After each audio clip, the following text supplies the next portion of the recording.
depuis la semaine dernière? Ça va très bien, merci. Excellent. Ça va très bien donc. Ça va très bien. Une des raisons pour lesquelles ça va, enfin, c'est pas la raison, mais disons que ça participe à ma joie, euh, c'est qu'on a sorti notre formation sur le discipulat RAF. Oui, tout à fait. Tout à fait. Et je suis content parce que quand elle est sortie, ça veut dire qu'elle est finie.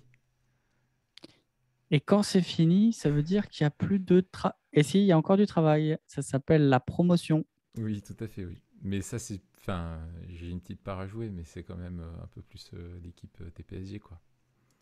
Exactement. Alors, cette Ouais. formation, pourquoi on est contents tous les deux? Parce que c'est toi qui l'as faite, c'est ta formation. Donc, c'est une formation pour aider des chrétiens à accompagner d'autres chrétiens, aider des chrétiens à suivre Jésus, en fait, à Mm. aider des chrétiens à vivre une vie de disciple. On vous mettra en lien donc la formation et puis aussi l'article qui la présente. On va pas en parler plus que ça. Peut-être qu'on pourrait faire un épisode spécial disciple.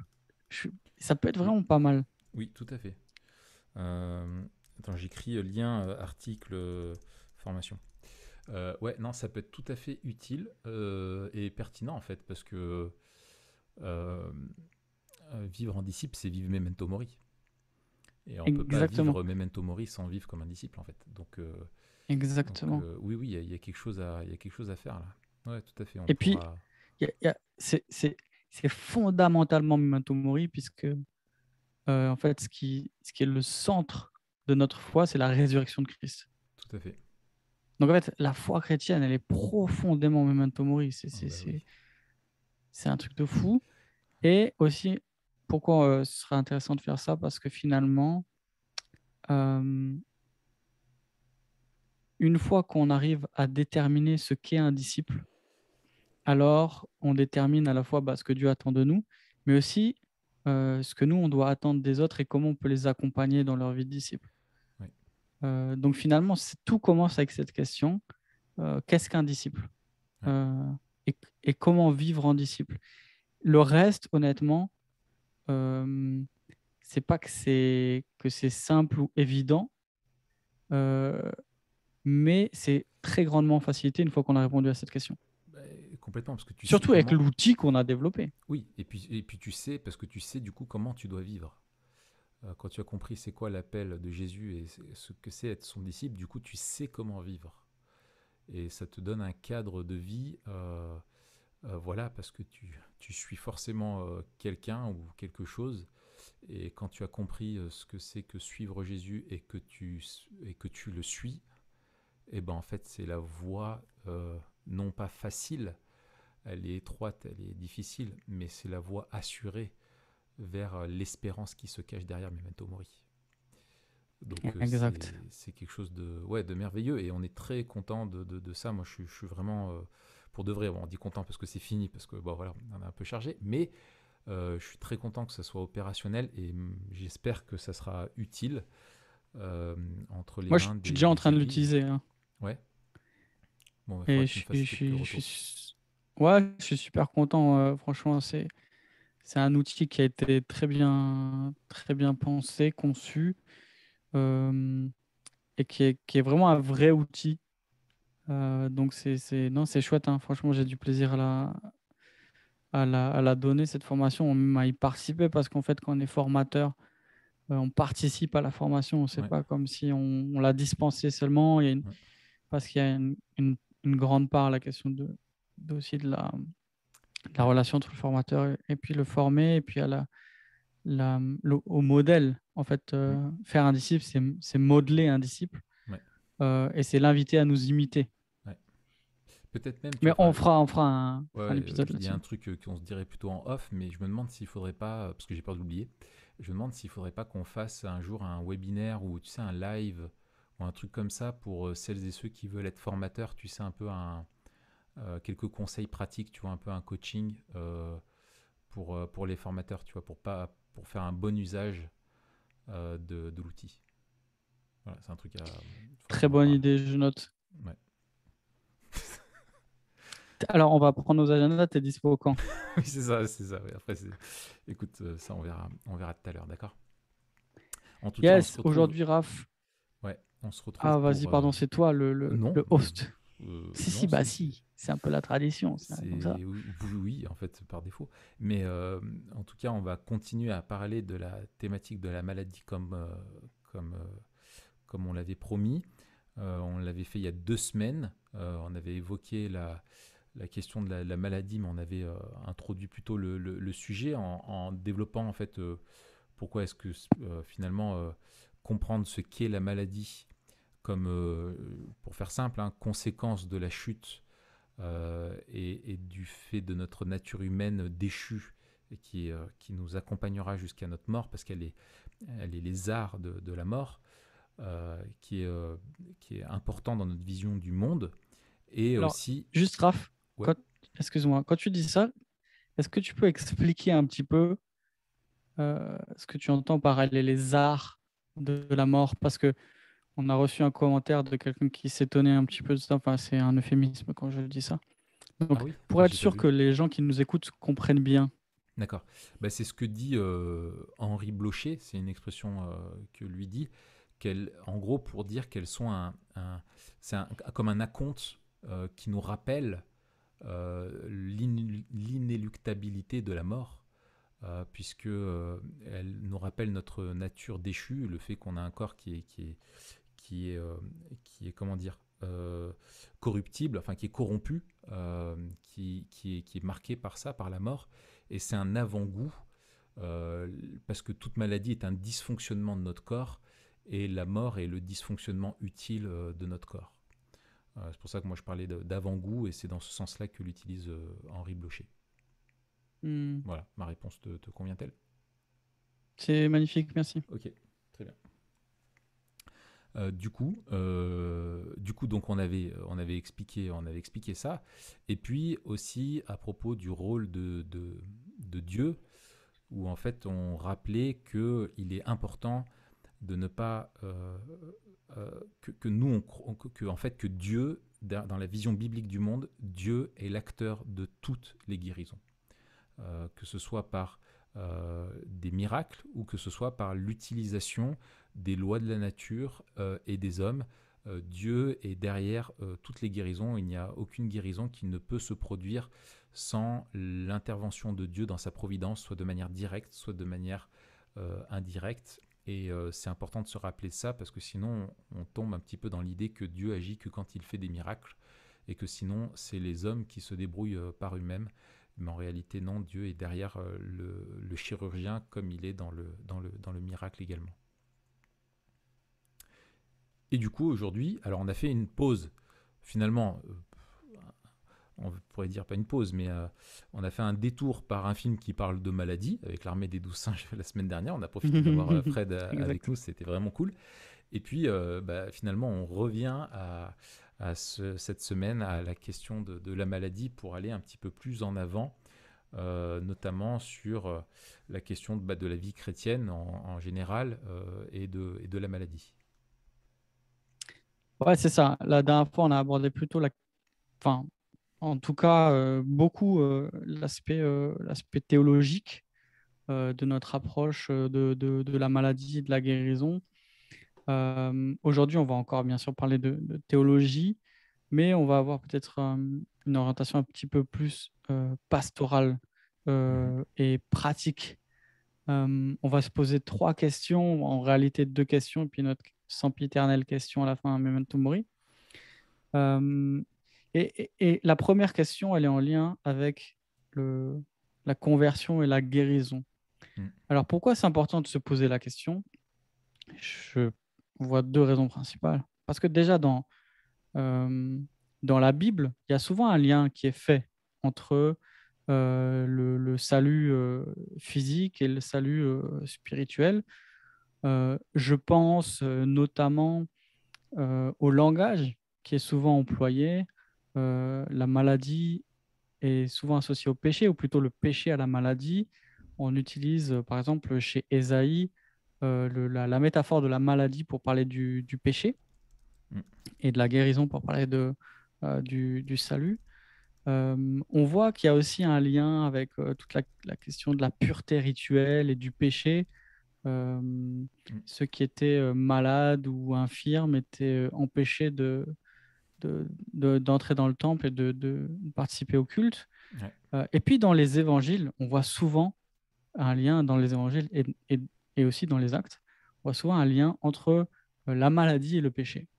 ouais, Alors on comprend et on va le voir dans la réponse, on comprend, puisque en fait les deux, à la fois la conversion, le salut, on va dire, dans sa dimension spirituelle et le salut dans sa dimension physique, en fait un seul et même salut, on en parlera, ouais, les deux concernent la délivrance du péché, mais aussi parce que dans la réalité voilà, de l'Église, on a certains qui affirment que la mort de Christ doit nous délivrer par la foi de toute maladie. Alors parfois on appelle ce mouvement ou cette pensée-là l'évangile de la prospérité qui agit sur deux tableaux, celui de la prospérité financière et de la matériel, ouais. prospérité matérielle en général, c'est-à-dire aussi de la santé.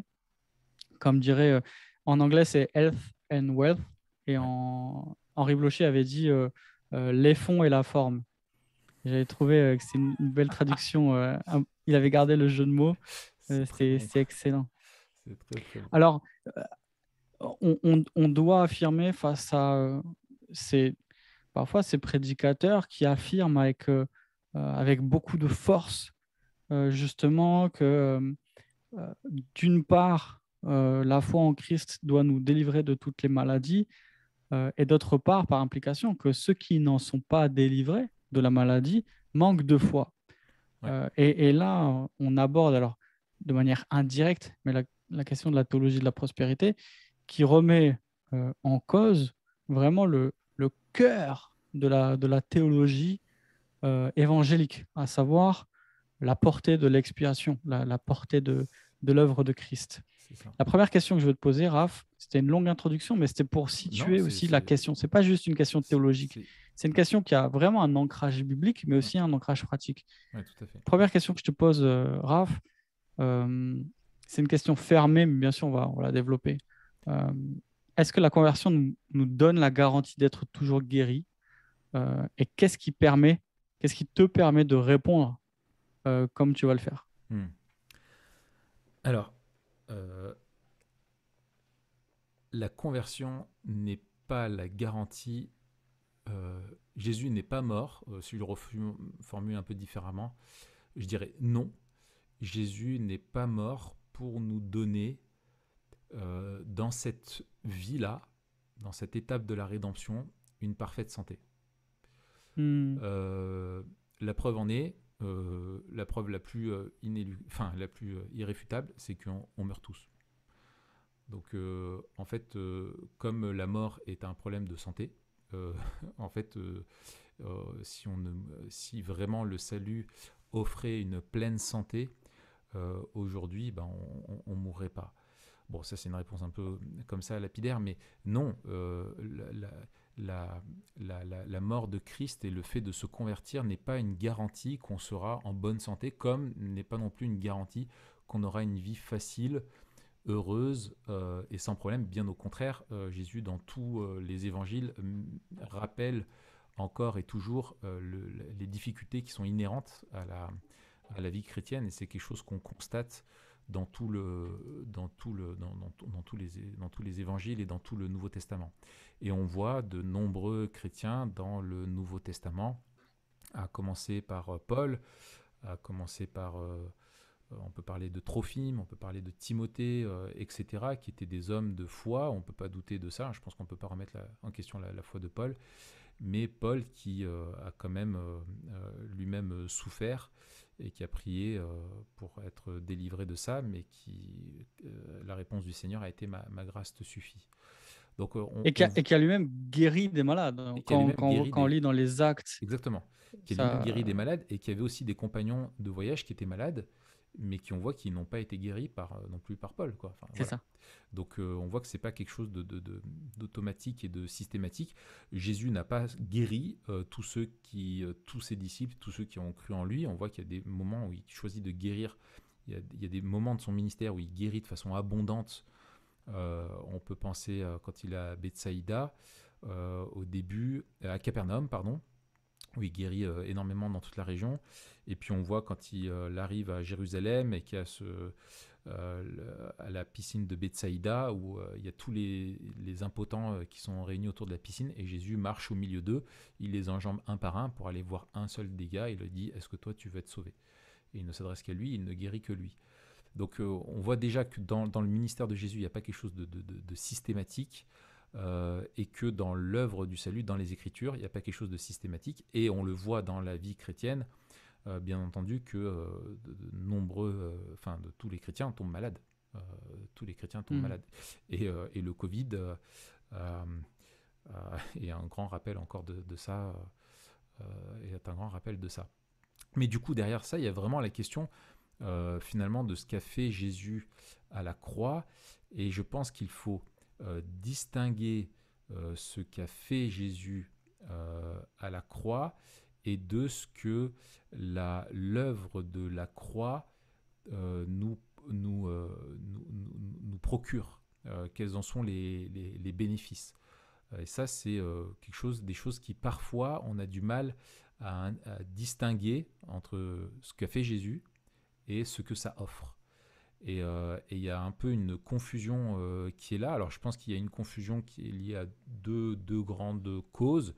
Il y a une cause peut-être exégétique, en prenant l'un ou l'autre texte, notamment le texte de Matthieu chapitre 8, avec la citation d'Ésaïe, qui est un des textes qui est peut-être mal compris, et puis aussi des questions de théologie, c'est-à-dire de vraiment comprendre quelle est l'œuvre de la croix, qu'a fait Jésus sur la croix, et quel est le rôle de la croix, quel est le sens de sa première venue et quel est le sens de sa deuxième venue, toute la question entre le déjà et le pas encore, et quand est-ce que nous sont appliquées les différentes bénédictions de ce que Jésus a accompli sur la croix, et c'est là où il y a une grande confusion.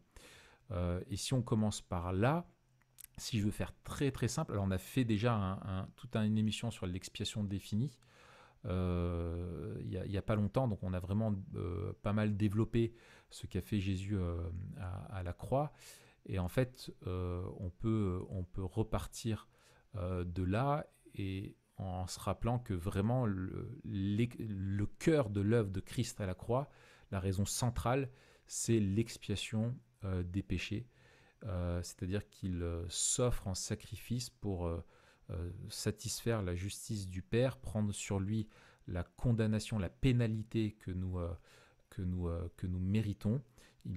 C'est un substitut, c'est une substitution, et il est victime à la place du coupable, il endure la peine du coupable, et par cette expiation, il rend possible la réconciliation avec Dieu, puisqu'il détourne la colère de Dieu sur lui pour satisfaire la justice, et la justice de Dieu étant satisfaite par l'œuvre de Christ, et bien par notre foi en lui, nous pouvons être réellement réconciliés avec Dieu, puisque le péché ne fait plus obstacle, la dette du péché a été réglée. Et en fait, le problème de notre culpabilité est réglé à la croix par la substitution pénale. Nous sommes justifiés par notre foi. Le Saint-Esprit nous régénère et nous permet de mettre à mort, de mettre à mort, ça c'est ce qu'on fait, mais le Saint-Esprit qui nous régénère nous libère de l'esclavage du péché, mais notre humanité, nous demeurons pécheurs avec ce corps corrompu par le péché. Le Saint-Esprit est en nous, mais le péché demeure toujours présent. S'il a perdu sa domination, il demeure néanmoins présent en nous. Et ça se voit dans le combat spirituel pour la sanctification, et ça se voit dans notre corps, dans la dimension physique de notre être, par le fait qu'on demeure toujours malade, et qu'on est on demeure mortel, c'est-à-dire au moment où on est sauvé, on ne devient pas glorifié, on n'est pas comme Jésus après la résurrection. Non, on attend une résurrection à venir qui, elle, est la délivrance de la présence de la mort et du péché en nous. On aura un nouveau corps qui sera glorifié sans plus de présence de péché et donc plus de maladie, et qui sera éternellement en bonne santé. Et en fait, la résurrection est la guérison dont nous attendons tous, quoi. Que nous attendons tous, c'est l'ultime guérison. C'est ça, en fait, en fait, euh, non seulement il y a cette doctrine de la rédemption, de l'expiation là, qui nous aide à répondre, mais c'est d'abord aussi notre doctrine du péché. Quand on considère que le péché est à la source du mal moral, mais aussi du mal naturel, tant que le péché subsiste, en fait, les deux demeurent. C'est-à-dire que euh, on reste pécheur et on reste corrompu dans tous les aspects de notre être. Et c'est là aussi où peut-être on a une vision dualiste euh, qui peut, euh, qui peut émerger quand on entend ce genre de doctrine-là, une espèce de double, ouais, de distinction entre la dimension spirituelle et la dimension physique, où on dit, ben oui, on doit être encore délivré d'une certaine manière, mais on est déjà délivré du, dans notre corps. Et en fait, non, le péché nous habite en entier dans tout ce qu'on est. Il y a une dimension de la dépravation totale dont on a déjà parlé. Et en fait, tant que le péché est là, c'est tout notre être qui est dépravé. C'est ça, exactement. Et puis, il y a aussi dans le raisonnement théologique, il faudrait aller jusqu'au bout, en fait. Il y a des conséquences, en fait, logiques. C'est que, euh, enfin, théologiques. C'est que Christ a Oh, réellement. En fait, l'œuvre de la croix, c'est ce que Jésus a fait. C'est pas quelque chose simplement qui rend possible. Notre oui, salut a été acquis à la croix. Ça, on l'avait bien rappelé la dernière fois, mais on le rappelle là, c'est vraiment l'expiation, c'est ce qu'il l'a fait, il a accompli, tout est accompli. Il a porté notre culpabilité, nous ne sommes donc plus coupables, mais justes. Et s'il avait porté nos maladies, si l'expiation a intégré aussi notre santé, tu vois, si elle avait porté nos maladies, nous ne serions plus malades de la même manière que nous ne sommes plus coupables. Et si l'expiation elle impliquait qu'il avait pris nos maladies, on aurait la preuve, finalement, une des preuves qu'on aurait d'être vraiment sauvé, ça serait le fait d'être en bonne santé, ou dans une santé parfaite. Or, les preuves de notre salut, on en a parlé, c'est la question des œuvres, de la persévérance des saints, de la lutte contre le péché, la preuve que l'Esprit est vraiment en nous et qu'on est en lutte perpétuelle contre le péché et transformé progressivement à l'image de Christ. Euh, c'est ça. Et puis là, et... Vas-y. on voit en théologie biblique que, comme tu disais, il y a un lien entre le péché et la mort et que au retour de Christ, l'un et l'autre mourront, l'un et l'autre disparaîtront. Et ce qui disparaîtra, c'est à la fois le mal, mais aussi la maladie. On le lit dans la fin d'Apocalypse. Ouais, c'est ça. Et en fait, c'est vraiment ce problème de cette tension déjà pas encore qui est oubliée, parce que si la guérison faisait partie du déjà de notre salut, bah, si tu poussais le raisonnement, tous les vrais chrétiens ne seraient jamais malades et ne mourraient jamais, parce que la maladie, c'est l'avant-goût de la mort, comme on le disait. Et en fait, le Nouveau Testament rappelle sans cesse notre fragilité et notre faiblesse et l'attente de notre résurrection, où la glorification, le fait d'avoir un nouveau corps, la deuxième venue de Jésus, on recevra à ce moment-là toutes ces... Et Romains 8, nous aussi, qui avons les prémices de l'Esprit, nous aussi, nous soupirons en nous-mêmes en attendant l'adoption, la rédemption de notre corps. Tu vois, il y a vraiment cette attente-là de la rédemption du corps qui est là. Tu penses à 1 Corinthiens 15, nous sommes semés, corruptibles, méprisables, pleins de faiblesses, etc. Et Paul dit que tout ce qui est... ce que j'ai dit, frère, c'est que la chair et le sang ne peuvent hériter du royaume de Dieu et que la corruption n'hérite pas l'incorruptibilité. Et c'est là où après il enchaîne avec l'importance de la résurrection, où il faut qu'on soit revêtu de l'immortalité, de l'incorruptibilité, du corps spirituel, du corps du nouvel Adam, qui est Christ. Et voilà. Et que tous les êtres humains et les chrétiens aussi sont en attendant des êtres mortels. Et voilà. Donc, si tu veux, la guérison fait partie du plan de la rédemption, la guérison ultime, la santé parfaite, le nouveau corps, mais c'est le cadeau qui est lié à la vie éternelle, à la résurrection, quoi. Et Jésus n'est pas mort pour notre bonne santé terrestre, il est mort pour notre salut éternel. Et il faut bien comprendre et distinguer les deux venus, le déjà pas encore, qui est très importante, qui est très important quoi, dans notre réflexion. Ok, donc on peut le dire à la fois notre théologie du péché, mais aussi notre théologie du salut, Mm.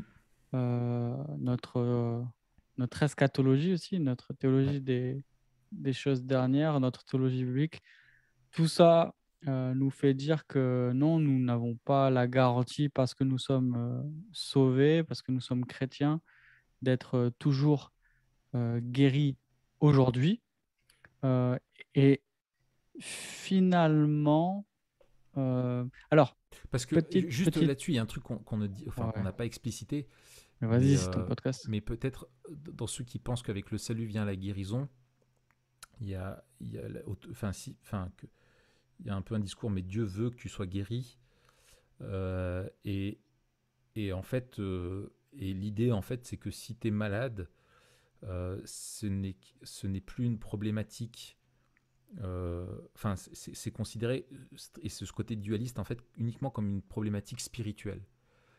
Il faut la prière. En fait, la grâce commune est exclue de l'équation. Et en fait, il faut prier pour être guéri. Et si tu as vraiment la foi, tu seras guéri. Et là, dans mes recherches pour cette étude biblique, je suis tombé sur un site dont je ne veux absolument pas faire la pub, qui est terrible, qui expliquait que, en fait, on le reçoit, c'est une réalité, ça fait partie de l'expiation, mais que, en fait, Satan est le père du mensonge, et que, en fait, si tu ressens des symptômes d'une maladie, en fait, ce sont des mensonges. Tu n'es pas malade parce que tu as été guéri, mais tes symptômes sont des mensonges de l'ennemi qui veut te faire douter de ta guérison. Tu vois un peu le truc? Ça ressemble un petit peu à la science chrétienne. euh, Qui, Ouais, comme alors dirait l'autre, ni science ni chrétienne. Tu n'avais pas fait la... oui, c'est ça, oui. Oui, oui. Ça, on peut peut-être expliciter. C'était le prof sur le cours sur les sectes à l'IBG, Paul Rank, qui disait la science chrétienne, c'est ni de la science ni chrétien. C'est comme les chauves-souris, c'est ni chauve ni une souris. Alors, une des croyances principales, on était allé, enfin, je ne sais pas si toi tu l'avais fait ton année, mais nous, on était allé visiter la science Oui, chrétienne à je Genève, et l'avais puis fait on aussi, s'était ouais. entretenu. Mm. Alors, la fondatrice de ce mouvement-là a écrit un livre, etc. C'est un peu leur prophète. Ouais. Et une des choses qu'ils affirment, c'est que la maladie n'existe plus, en fait, qu'ils ne Mm. tombent plus malades. Euh, mais le problème, c'est qu'effectivement, cette fondatrice est morte. Donc, euh, Mince. ça pose problème. Ouais. Euh, Euh, en quoi, alors, la question que je voulais te poser, mm. qui est une question un petit peu par implication, pourquoi c'est dangereux, en fait? C'est pas juste faux, c'est pas juste, c'est pas juste quelque chose qui te fait errer. C'est pas juste quelque chose qui va te faire du mal parce que ça te donne des faux espoirs ou je sais pas quoi. Mais ça attaque fondamentalement notre doctrine dans le Bah, cœur de ce qu'est l'Évangile. Pourquoi et comment en fait c'est dangereux cet enseignement? ouais, alors je pense qu'il y a plusieurs choses. Euh, il y a une chose par implication, comme tu le disais sur la croix, c'est que si l'expiation est vraiment ce que Jésus a fait, s'il a accompli, euh, de deux choses l'une. Soit tu es malade Ça veut dire que peut-être que Jésus n'a pas... Enfin, ça veut dire que tu n'es peut-être finalement pas sauvé, ou que ouais, que tu n'es pas sauvé, ou que tu n'as pas assez de foi pour avoir la guérison. Et ça pose un problème de la foi, c'est que là, on voit la foi comme quelque chose où c'est la quantité de la foi qui te procure la bénédiction. Enfin, tu vois, tu es béni, tu es au bénéfice de la bénédiction, non pas par l'œuvre de Christ, mais par ta foi à toi.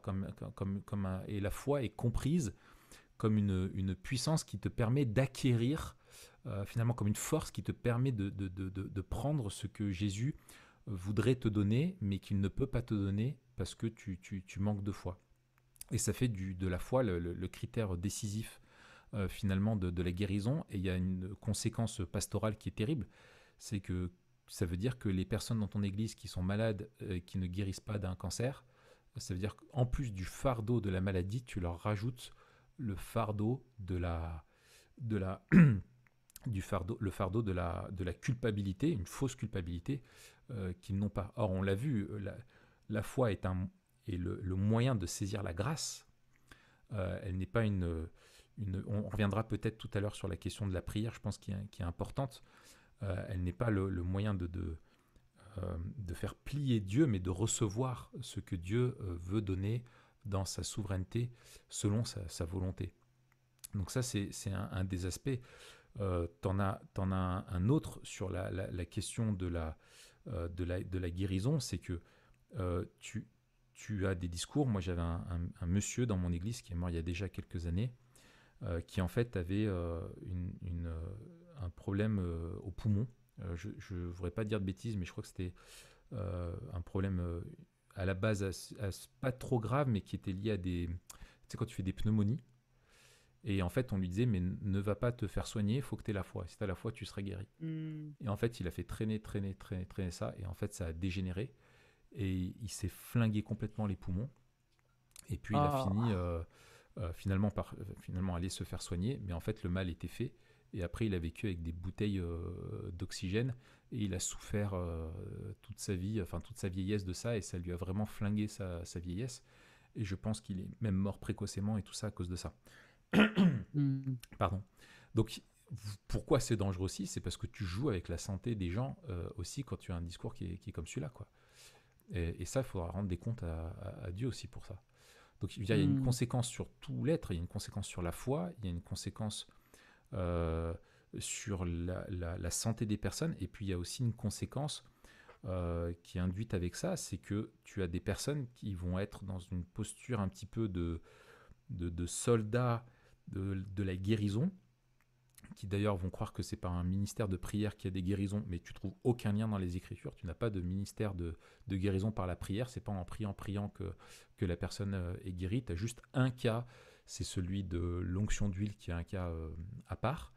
Mais sinon, en fait, les guérisons, c'est Jésus, il arrive, il voit un malade, il dit, bah, lève-toi et marche, quoi.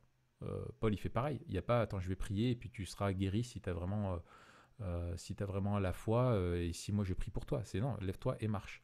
Alors parfois, la guérison est conditionnée à la foi, mais c'est dans un but qui est bien précis, c'est pour dénoncer l'incrédulité face au miracle des autres. Donc voilà, il faut faire vraiment attention, quoi. Tu vois d'autres Non, conséquences, je toi? pense que tu as... Bah alors, il y en aurait... Oui, il y en a d'autres, oui, bien sûr. euh, voilà, il y en aurait d'autres, mais je pense que Ce sont c'est les pas mal. principales, oui. Alors, du coup, pourquoi certains chrétiens ont-ils une obsession avec la guérison? Pourquoi euh, c'est quelque chose que... Alors, la question est double. Pourquoi certains chrétiens ont-ils une obsession avec la guérison et pourquoi ça marche si bien? Pourquoi, en Mm. fait, alors que l'enseignement biblique semble quand même assez clair, euh, pourquoi, et je rajoute encore une question, tu vois, je rajoute plein de questions, plein de couches, Mm. pourquoi c'est quelque chose qui attire tellement? euh, et à ton avis, est-ce que c'est une puissance d'égarement?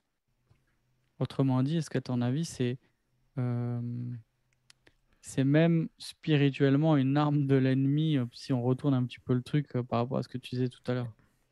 Alors, je veux commencer par un côté positif, dans le sens où très souvent la guérison est associée à l'évangélisation, avec Hmm. l'idée que Dieu, euh, s'il y a... Alors, après je vais nuancer, hein.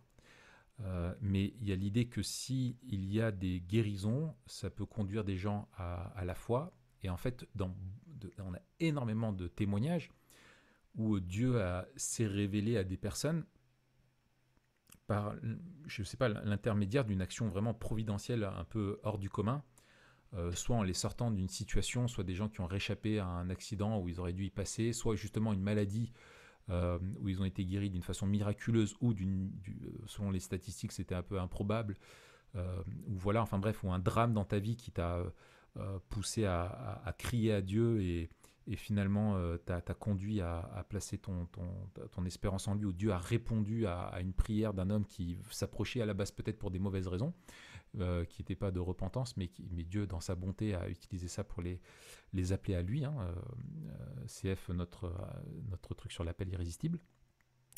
Donc il y a de ça. Il y a l'idée chez beaucoup de personnes que dans un monde qui a du mal à croire, les guérisons sont une preuve de la souveraineté de Dieu et de la réalité de l'Évangile, de la réalité de Christ qui continue d'agir dans le monde par son esprit et par l'Église. Donc ça c'est quelque chose de tout à fait compréhensible. Et il ne faut pas hésiter. Quand on prie pour nos amis qui ne sont pas chrétiens, on prie que le Seigneur se révèle à eux. Et moi, quand j'ai des amis qui ne sont pas chrétiens, je prie Seigneur, guéris-les et aide-les à comprendre ça. Et je n'ai pas de problème à dire à mes amis non chrétiens, écoute, t'es malade ou ton gamin est malade, bon, on va prier pour lui, etc., etc., tu vois, et à nous réjouir de ça. Le problème, le bémol, c'est quand on conditionne l'efficacité, c'est ce que font certains, notamment dans tout le mouvement de la troisième vague, qui vont conditionner l'efficacité de l'évangélisation, ce qu'on appelle l'évangélisation par puissance. C'est pour que l'annonce de l'évangile soit efficace, il faut qu'elle soit accompagnée de signes et de miracles. Sinon, c'est terrible, c'est comme ça que je le formule, sinon le message de l'évangile ne suffit pas. Et ça, c'est Hmm. terrible. Parce que c'est renier la folie de la prédication de la croix, et c'est dire que le message de l'évangile n'est pas suffisant. Et ça, c'est un très gros problème théologique, parce qu'on dit que pour être sauvé, il faut l'évangile plus quelque chose. Et ça, Hmm. c'est une grosse dérive. Donc, c'est là-dessus où il faut vraiment pondérer, et surtout qu'on a dans les évangiles plusieurs fois, je pense dans Marc ou dans Jean au chapitre 2, où il y a des personnes qui s'approchent de Jésus pour voir des miracles, mais Jésus ne fait pas de miracles parce qu'il savait ce qu'il y avait dans leur cœur. Enfin voilà, je veux dire, les évangiles eux-mêmes nous disent que les miracles ne conduisaient pas nécessairement à la foi. Bien au contraire, les gens suivaient Jésus pour voir des miracles comme un amuseur de foire. Donc dire que si Et on voit des D'ailleurs, miracles, du coup on va croire, c'est faux. C'est foncièrement faux. d'ailleurs, on voit dans acte 4, Mhm. euh, c'est donc après acte 3 où Pierre et Jean guérissent ce boiteux-là de Ouais. naissance. Acte 4, ils sont amenés devant les chefs religieux. Euh, et puis, il y a un dilemme en fait, parce que les chefs religieux, euh, le texte nous dit qu'ils sont devant un signe miraculeux évident. Et ils ne Ouais. peuvent pas remettre en cause Ah oui. la réalité du miracle. Et pourtant, ils refusent le message que sont en train de prêcher Pierre et Jean. Et en fait, il les empêche de proclamer l'évangile tout en reconnaissant la validité Oui, c'est de ça. ce miracle. Ouais. Et Jean 9, guérison du paralytique. Ouais, le problème, c'est que c'est le jour du sabbat, donc on ne peut pas croire. Enfin, tu vois, si les gens ne Mm. veulent pas croire, et c'est un des sens de la révélation, et on a ça très souvent avec cet écho à Ésaïe 6, qui est en même temps, l'évangile est un message de jugement pour le peuple, qui malgré toutes les prophéties ne voulait pas reconnaître en Jésus le Messie, malgré les miracles ne voulait pas reconnaître en Jésus le Messie, et en fait Dieu qui les enferme dans leur incrédulité, pardon, avec voilà, ils ont des yeux qui ne voient pas et des oreilles qui n'entendent pas, et finalement le fait que les miracles rendent évident la divinité de Jésus, ça se retourne contre eux, et ça met en lumière leur rébellion vis-à-vis de Dieu et leur propre justice, et le refus de se repentir finalement, parce qu'ils étaient convaincus de leur justice. Le texte de Jean 2 là, c'est verset 23.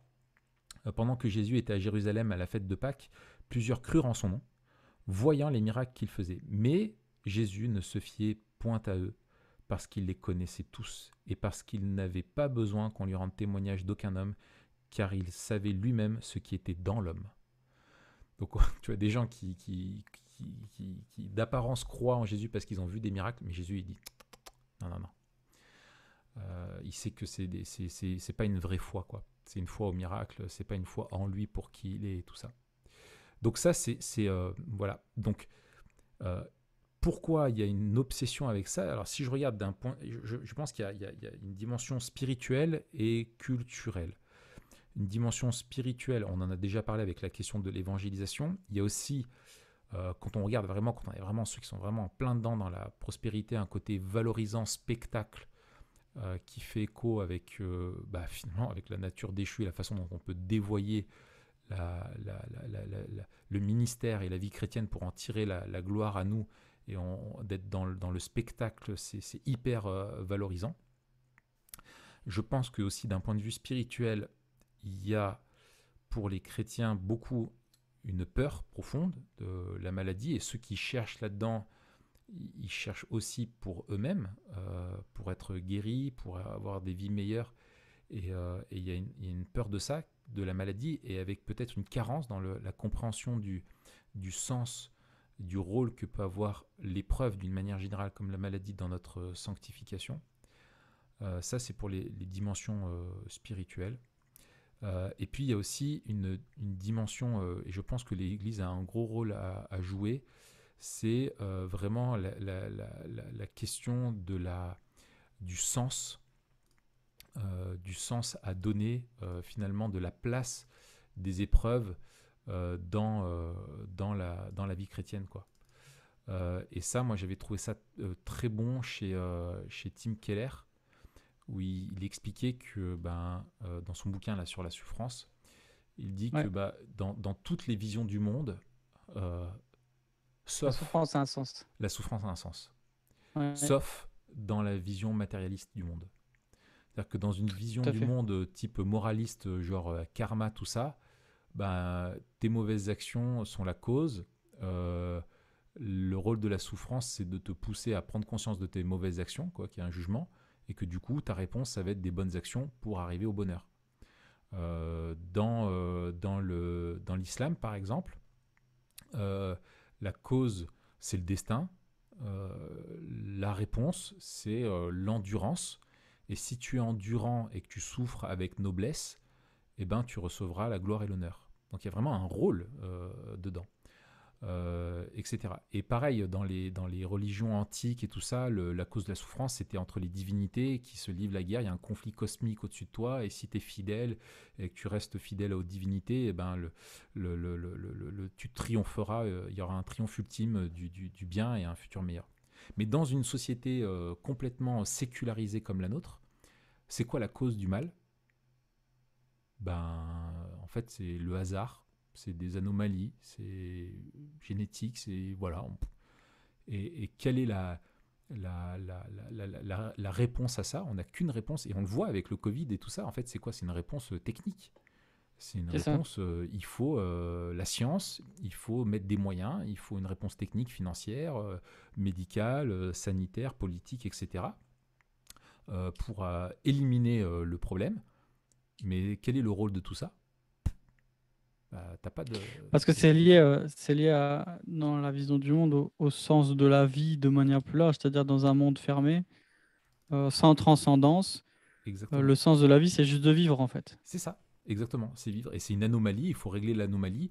Mais du coup, tant que tu ne trouves pas de réponse à l'anomalie, finalement, c'est quelque chose qui est insupportable. Et là, on le voit dans l'inacceptation qu'on a, et je m'inclus dedans, parce que je fais partie de cet arrière-plan-là, d'accepter de vivre et de se dire que peut-être on va vivre, qu'on pourrait vivre 10, 15, 20 ans ou toute notre vie avec qu'on ne pourrait pas retrouver notre vie d'avant, avec les relations sociales telles qu'on les connaissait, tout ça, c'est proprement insupportable parce qu'on n'intègre pas ça dans notre vision du monde.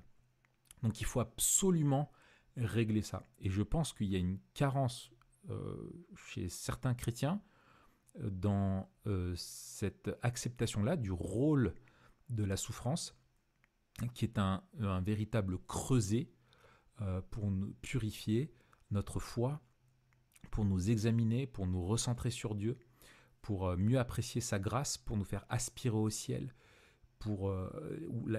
L'épreuve a vraiment un rôle actif dans la sanctification. On n'est transformé pas que par notre connaissance de la parole, mais par notre expérience de vie à la lumière de notre connaissance de la parole.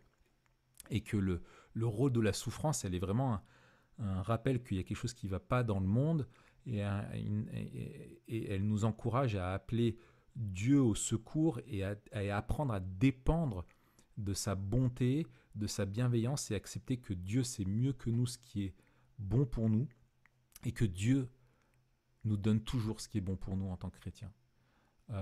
Et ça, c'est quelque chose qui demande beaucoup de maturité spirituelle et une vision du monde qui est vraiment ancrée dans les Écritures, quoi. En même temps, il y a quelque chose de cohérent dans le fait, dans la vision du monde complètement athée, parce que, en fait, effectivement, s'il n'y a plus de souffrance, quelque part, on n'a plus besoin de Dieu. Parce qu'en fait, il n'y a plus d'anomalie. À part, ça c'est si on part d'un point de vue athée, bien sûr, hein. À part si justement la vie est intrinsèquement liée et irréductiblement liée à Dieu. Et je pense d'ailleurs qu'un des problèmes de cette C'est le obsession et de cette transhumanisme. mauvaise vision du monde, c'est de séparer la question de la santé et du bonheur de Dieu lui-même. Ouais, C'est-à-dire que on dit le plus important, c'est d'être débarrassé du péché. C'est pas d'être avec Dieu. mm, Et en fait, euh, la vision du monde chrétienne, elle nous dit la seule manière d'être vraiment débarrassé du péché, c'est d'être dans la présence du Dieu trois fois saint. Et la seule manière d'être dans la présence du Dieu trois fois saint, c'est d'être débarrassé du péché. Mais en fait, on ne peut pas concilier les deux. Le pire, c'est pas le péché. Le pire, c'est pas les effets du péché. Le pire, c'est qu'on n'est pas en communion avec Dieu. Et en ayant une telle obsession avec la guérison, en fait, et c'est pour ça en fait que tous les auteurs bibliques, ils n'ont pas une obsession avec la guérison, ils ont une obsession avec la sainteté. Pourquoi? exactement. Parce que c'est le problème du péché qui empêche la communion. Mm, Euh, et encore une fois, tout est lié dans le sens où sans communion, il n'y a pas de vie non plus. exactement. Et moi, enfin, tu vois, truc que je t'avais déjà partagé, je l'ai écrit dans un article d'ailleurs, c'est que quand j'ai eu mes gros problèmes de santé au dos, il y avait un truc que vraiment, et Dieu a utilisé ça en fait pour, moi je reconnais, pour un pas décisif, encore plus dans la quête de la sainteté, où en fait, comme j'avais beaucoup de souffrance, tu avais plusieurs fois par jour, après chaque traitement, tu avais l'infirmière qui venait et qui te demande sur une échelle de 0 à 10, 0 souffrance, 10 souffrance maximum, où est-ce que vous en êtes. Et, euh, et en fait, ma réflexion, elle avait été, à force qu'on me pose cette question et la lassitude de répondre et les fluctuations diverses et variées, je dis, mais Et tes hormones. et mes hormones, et mes hormones, il y avait l'idée en fait de me dire, mais euh, euh, si on te demandait entre 0 et 10, tu vois, où est-ce que tu en es dans ton aspiration, dans ta victoire sur le péché et ton aspiration à la sainteté, où t'en es. Et en fait, d'être, d'avoir des grandes souffrances, pour nous, c'est intolérable. Mais Hmm. est-ce que mon péché est quelque chose qui est intolérable dans ma vie, où je suis dans la même quête de sainteté que je suis dans la quête de santé? Et en Hmm. fait, je dois reconnaître que non. Et encore aujourd'hui, enfin, je veux dire, si j'ai mal, je vais tout de suite mettre quelque chose en œuvre pour trouver une solution. à ma douleur. Prendre un médicament, faire des étirements, aller chez le médecin, etc., etc.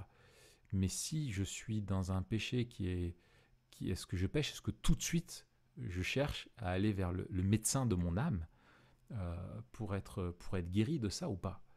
Tu vois? Et finalement, oui, les Écritures mettent bien plus en avant notre sainteté que notre santé, parce que notre vie éternelle ne dépend pas de notre santé, mais de notre sainteté. Et du coup, ça, c'est quelque chose qui fait partie de la pédagogie de Dieu, quoi, pour nous façonner à l'image de Christ, quoi. Et Donc en résumé, on a même vas-y. dans les Écritures presque.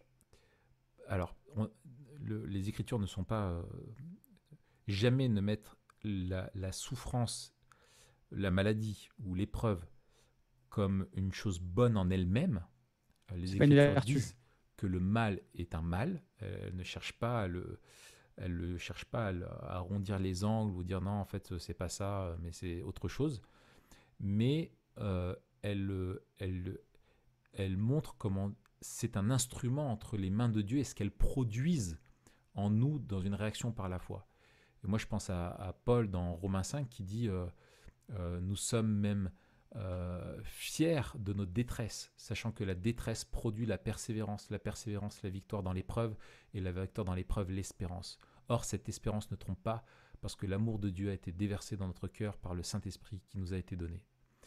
Et tu as, voilà, tu vois, ou ailleurs dans Corinthiens, il dit si je pouvais me vanter d'une chose, c'est de ma faiblesse que je me vanterais. Mm. Et en fait, pourquoi? Parce que c'est quand je suis faible que je suis fort. Enfin, tu vois, et il y a vraiment, quand tu comprends le rôle de la pédagogie de la maladie ou d'une épreuve quelconque qui est là pour te rappeler ta finitude et ton besoin de la grâce de Dieu et ton espérance en lui dans la délivrance à venir et l'espérance eschatologique, finalement, eh ben, ta détresse produit l'espérance.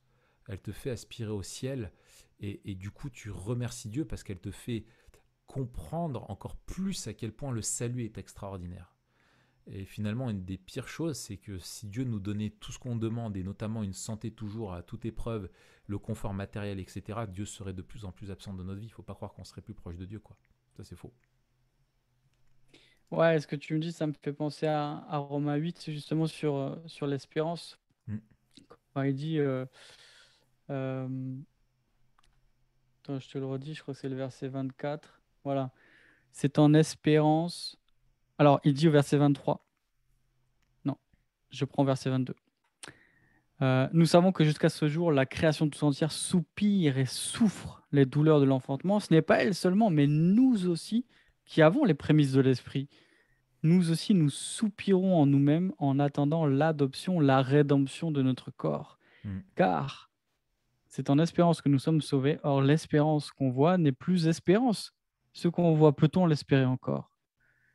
Mais si nous espérons ce que nous ne voyons pas, nous l'attendons avec persévérance. Et donc là, on a vraiment cette réalité que par l'Esprit de Dieu, cette espérance-là, elle nous est donnée parce que nous avons l'Esprit de Dieu. C'est une espérance qui est à la fois une certitude, mais aussi une attente. Mm. Et donc, je pense que, honnêtement, Romains 8, méditer sur Romains 8, Ouais. ces trois grandes parties, la première, la délivrance du péché, de l'esclave du péché, avec la marche par Mm. l'esprit, la deuxième, l'espérance de la rédemption de notre corps, et la troisième, la persévérance au sein de la persécution, c'est peut-être le chapitre fondamental à méditer sur cette question-là. Ouais. Et je pense qu'il y a un truc qu'on oublie souvent dans notre expérience de vie chrétienne. On parle beaucoup d'amour et de foi, mais on oublie l'espérance. Ouais, L'espérance, c'est quelque chose vraiment qu'on n'a plus, quoi. C'est où on n'est pas dans un espoir. L'espérance, c'est l'attente des bénédictions à venir qui sont certaines, tu vois, et de se les rappeler pour mieux supporter le présent. Et en fait, c'est très memento mori, et c'est essentiel. Et en fait, cultiver regarder aux choses promises, cultive notre espérance et nous permet de vivre, vraiment de mieux vivre notre foi. Et moi, je pense au texte qui, pour moi, un des textes qui m'a le plus marqué dans cette thématique-là, c'est dans 1 Pierre 6 à 9, qui est un texte qui est dans un contexte plutôt de persécution, mais il parle de diverses épreuves, et je pense que la maladie a toute sa place dans ces diverses épreuves, où il dit ce qui fait votre joie, même si maintenant, puisqu'il le faut, vous êtes pour un peu de temps attristé par diverses épreuves, ainsi la valeur éprouvée de votre foi, beaucoup plus précieuse que l'or qui est périssable et que l'on soumet pourtant à l'épreuve du feu, aura pour résultat la louange, la gloire et l'honneur lorsque Jésus-Christ apparaîtra.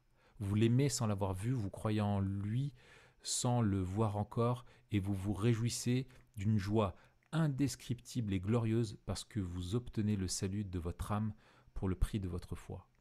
Et ce qui est hyper beau dans ce texte, c'est qu'il montre en fait que la foi, la valeur de la foi qui est éprouvée.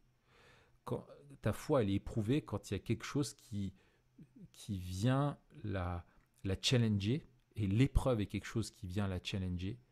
Et lui, il dit, qu'est-ce que ça produit ça? Et ben, il dit, c'est comme de l'or, et c'est l'image du creuset. Quand tu sors l'or d'une mine, et ben, c'est pas la pépite qui brille et tout ça, mais elle est pleine de poussière, de terre, mélangée à d'autres métaux, à différentes choses qu'on appelle les scories, là. Et en fait, de faire fondre l'or permet de brûler ce qui n'est pas d'or, ou de faire remonter à la surface les choses. Après, tu peux racler, enlever, et là, tu as un or qui est pur. Et en fait, c'est ça qui fait la joie pour Pierre, à ceux à qui il écrit, c'est qu'il sait ce que va produire cette foi-là. Et il dit, le résultat de ça, finalement, ce sera quand le Christ reviendra, puisque votre foi a été purifiée, vous récolterez quoi? La louange, la gloire et l'honneur. C'est extraordinaire. Tu dis, mais attends, mais je vais recevoir de Christ et ses anges la louange et la gloire et l'honneur, parce qu'on aura été fidèle dans notre foi et que notre foi a été purifiée, et du coup on plaira encore plus à Christ. Et c'est pour ça qu'il les encourage à dire, mais vous l'aimez sans l'avoir vu, vous croyez en lui sans le voir encore, et vous vous réjouissez d'une joie. Voilà, tu vois, il veut les encourager avec ça, quoi, tu vois, pour continuer là-dedans. Et finalement, ça doit nous pousser à dire, mais vraiment, Seigneur, si ta volonté est de me guérir et que par ma guérison je vais grandir dans ma foi, s'il te plaît, guéris-moi. Mais si dans ta volonté tu estimes qu'il est préférable que je demeure avec cette écharpe dans ma chair, fais grandir ma foi. Voilà, c'est ça qu'on doit dire. Et accepter ce que sa main nous donne, parce que Dieu est un bon père qui manque pas de donner ce qu'il faut à ses enfants, quoi. Il est souverain.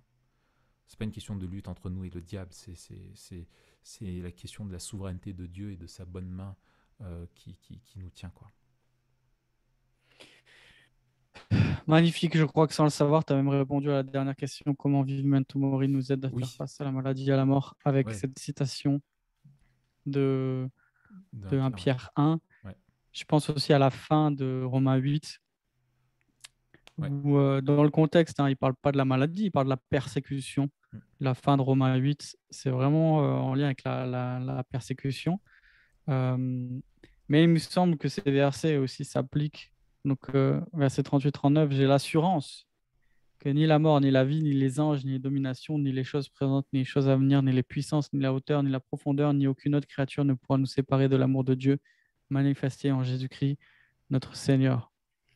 Et donc, euh, non seulement la maladie est inéluctable Mm. dans ce monde déchu à cause de la corruption et de la présence du péché, euh, et en plus de cela, non seulement la maladie ne peut nous séparer de l'amour de Dieu, mais encore plus que cela, Dieu s'en sert pour éprouver notre foi et faire grandir notre espérance, comme on l'a lu. Donc, ouais, c'est Mm. magnifique. Ouais, ouais. Ouais, non, mais c'est clair. Non, mais Romains 8 est vraiment un texte comme un Corinthiens 15. Hein. Sont vraiment des textes qui nous aident. Je peux peut-être simplement lire un Corinthiens 15, verset 25, qui dit Jésus remonta au ciel, est assis à la droite du Père, est entré dans son règne. Mais la victoire finale qui verra tous ses ennemis sous ses pieds est encore à venir. Si Dieu n'a rien laissé qui lui soit soumis, non. Ah non, pardon, je lis, j'ai mélangé avec mes notes. C'est le gros bazar. C'est le gros bazar. Toc, toc, toc, toc. Ah oui, non, non, non. Alors attends, non, oui, c'est ça, je te lis. Le CNEF a fait un très bon document que je recommande vraiment sur la question de la guérison. Ils avaient fait un document sur l'évangile de la prospérité et ils avaient fait aussi un document sur la guérison, le comité théologique, dans lequel se retrouvent donc les différents pôles du CNEF, charismatique et non charismatique. Et il est vraiment bien. Il est vraiment bien. Et en fait, voici ce que dit le document. Donc je relis. Jésus remonté au ciel, est assis à la droite du Père, est entré dans son règne, mais la victoire finale qui verra tous ses ennemis sous ses pieds est encore à venir. Si Dieu n'a rien laissé qui soit insoumis au ressuscité, Hébreux 8, nous ne voyons pas encore que tout lui soit soumis. Hébreux 2, verset 8. Parmi ces réalités, il y a la mort, le dernier ennemi, avec son cortège de maladies. Notre façon de parler des arts, son cortège de maladies. Cet ennemi ne sera vaincu que lors de la résurrection finale. 1 Corinthiens 15, 25, 28. Alors seulement Dieu anéantira la mort pour toujours et essuiera les larmes de tous les visages. Selon Ésaïe 25 et 1 Corinthiens 15 encore. Dans l'étape actuelle de la rédemption, la maladie et la mort appartiennent donc encore à l'expérience normale du chrétien. Ça, c'est le document sur la guérison miraculeuse. Et c'est ce que dit Paul, hein, c'est que voilà, on est semé corruptible, mais on ressuscitera. On ressuscitera immortel. On est revêtu lorsque le corps corruptible aura revêtu l'incorruptibilité et que le corps mortel aura revêtu l'immortalité, alors s'accomplira cette parole de l'Écriture. La mort a été engloutie dans la victoire. Mort, où est ton aiguillon? Enfer, où est ta victoire? L'aiguillon de la mort, c'est le péché, et ce qui donne sa puissance au péché, c'est la loi. Mais que Dieu soit remercié, lui qui donne la victoire par notre Seigneur Jésus-Christ. Magnifique. Ouais. Belle conclusion, Raph. Yes, très belle conclusion. Je te propose qu'on en reste là. Yes, on parle de quoi la prochaine fois, Raph? Écoute, je crois que la prochaine fois, on aura... Est-ce que c'est la prochaine fois qu'on a Yannick Imbert avec nous? Je sais pas du tout. En fait, je crois. Attends, je cherche mon planning. Parce que là, tac, ça sort vous écoutez ça le lundi 15 normalement. Le lundi 22, je serai pas là. Enfin, vous aurez rien parce que je suis à la fac. Et du coup, on enregistre le... Ah non, il y a le 30 décembre. Je sais pas. Écoute, je sais pas, on verra. En tout cas, ça sera cool. On Ce l'espère. sera super. On a plein d'idées. Faut qu'on définisse un sujet et puis voilà quoi. À la prochaine. À la prochaine. Mettez des étoiles, des pouces et voilà. Et le Ça va pas mot, vous guérir, mais ça nous fera chaud au cœur. ça nous fera chaud au cœur, ouais, tout à fait. Le mot qu'on peut donner. Je suis nul pour ça. Toi, t'es très fort. À chaque fois, t'en sors un de ton chapeau comme ça. Ouais. Alors, Le mot qu'on 3, peut 2, donner, 1. Alzheimer. Alzheimer. Avec la bonne orthographe. Ah oui, la bonne orthographe, sans regarder sur Internet. Sur Internet, voilà. Alzheimer et Nietzsche. Voilà, si vous avez les deux avec la bonne orthographe, champion du monde. Très bien. Allez, et Allez, oui, salut peut-être, Raph. attends, non, mais peut-être, enfin, juste un truc, encore une fois, enfin, c'est un petit... nous, on réfléchit d'une manière générale au cadre théologique, mais ça ne se substitue pas, c'est pas notre prétention à un accompagnement pastoral pour tout le monde, quoi. Tout Il à faut fait. être Tout à accompagné fait. par des membres de votre église, avoir des personnes qui vous écoutent et qui vous accompagnent. Oui, parce que là, il faut avoir une bonne théologie de la maladie, mais c'est la foi qui vous la fait traverser. Mm. Et Et dans la maladie, on a besoin de la vivre en église. tout à fait, tout à fait. Allez, Salut salut Matt. Raph, Ciao, ciao. à bientôt.